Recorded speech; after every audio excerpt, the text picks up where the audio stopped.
Shooting raising more questions than answers. Police now speaking with the shooter to learn if charges should be filed in this.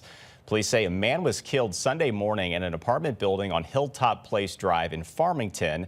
The victim shot at least 5 times after knocking on the door of the wrong apartment. Russell Kinsall has more on this case that's now in the hands of prosecutors. This is the Avery apartment building. The shooting happened in broad daylight Sunday on the landing of the second floor of that apartment building. Police say it all comes down to the victim going to the wrong apartment and the shooter thinking that he was trying to break in.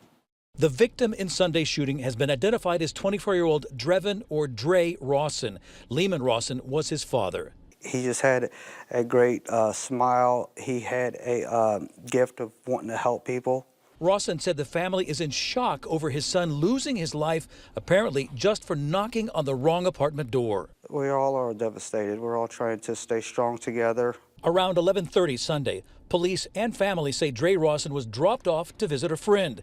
He accidentally went to the door where a couple lives with a newborn baby. The husband was outside in the parking lot. The shooter claims that the victim was actually beating on the apartment door, knocking and kicking at the apartment door. Police say the 27-year-old shooter believed Rawson was trying to break into his apartment and opened fire from the parking lot. I heard some bangs, some shots, and then I heard shouting, and then I heard more shots.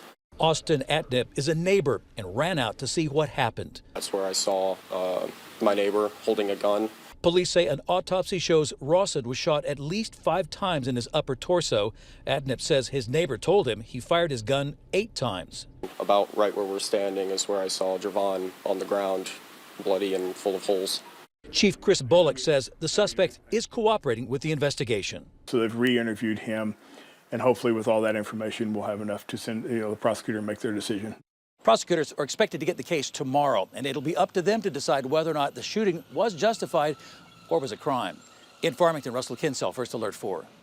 And this shooting raises questions about the rights of gun owners, especially in Missouri, which has more pro-firearm policy. Missouri has the Castle Doctrine. This means deadly force is lawful under certain circumstances. That includes defending your home or a space that you lease from a person who doesn't have the right to be there.